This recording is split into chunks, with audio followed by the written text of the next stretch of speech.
Hi there, it's Una here, and welcome to the Flat Belly Strong Core program. So if you're ready to get rid of abdominal fat and tighten up that midsection, then this is the place to be.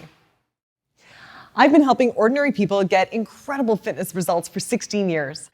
This is our third video where I tell you all about what you need to do to lose belly fat, even if you like your cocktails. Now, if you missed the first two videos in this program, I highly recommend you stop right now and go watch them. They really are required viewing for anyone who wants a flat belly and a strong midsection. Okay, so this video is all about booze. Now, in the first video in this workshop, I helped you figure out whether you actually need to lose belly fat. And I told you the number one reason why most adults do. In the second training, I taught you about the new core training and what foods you need to avoid to prevent bloating. Now, I want to tell you exactly how much alcohol you can drink without it impacting your fitness, and a little story about a party girl client of mine who lost 10 inches from her waist, and she's still partying. And guys, this is not easy. I'm sure I'm not going to shock you by saying that alcohol is horrible for your waistline. It's high in calories, it's high in sugar, which triggers insulin response, which can lead to fat storage, particularly around the midsection. It reduces the quality of your sleep, which makes you gain weight. It makes you a little less inhibited around food, and it makes it really unlikely that you're gonna work out the next day. I hate to say it, but trust me, I really hate to say it, but alcohol is really a perfect storm for belly fat. So it's no surprise that when people contact me about my 28-day transformation challenge, one of the first things they ask, they say, "Are you gonna make me give up my wine?" And the answer is no. Not really, not entirely.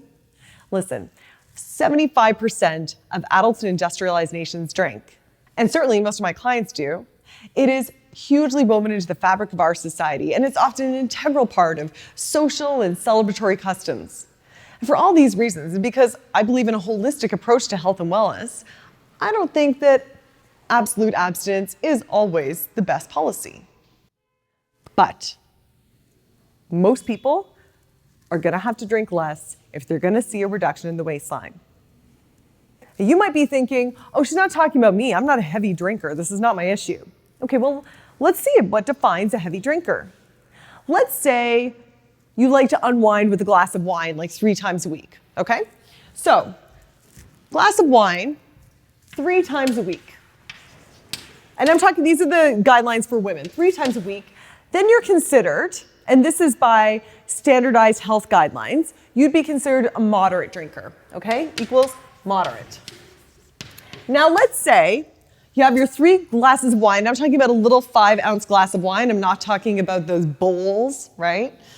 So let's say you have your 3 small glasses of wine a week, and let's say that on the weekend you also have 1 cocktail, and at some point you have a beer too, okay? So 3 times a week plus cocktail and a beer.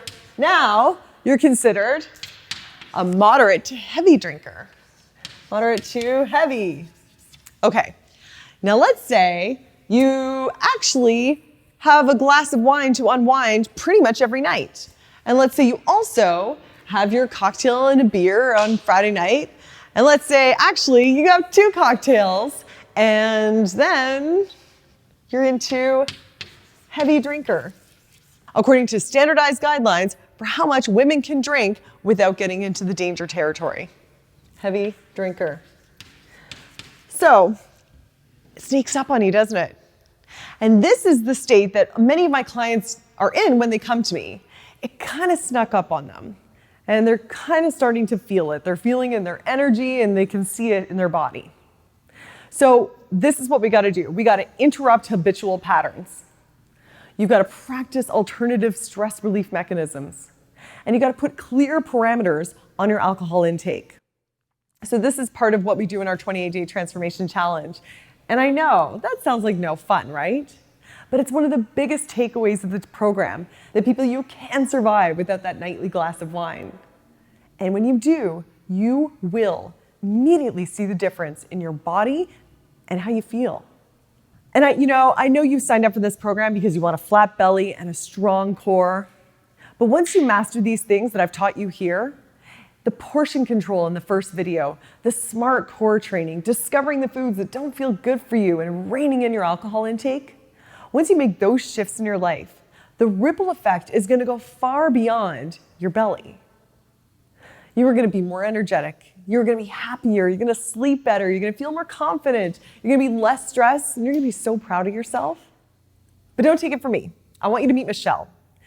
She's a client of mine, and her job is to drink alcohol. This has been so awesome, fun, and rewarding, creating and sharing these videos with you.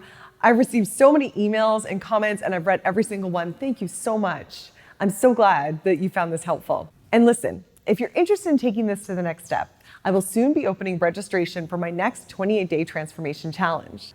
When I do, registration will only be open for the 5 days, and then it will be at least another month until I have another one. So, if you're ready to commit to 28 days that might change your life, make sure you keep an eye on your email. But in the meantime, hit the like button, and most importantly, leave a comment for me. I've been reading every single comment and responding to dozens of them, and I would love to hear from you. I would love to know what you've learned during the Flat Belly Strong Core program. Scroll down, leave a comment for me, and I'll see you soon.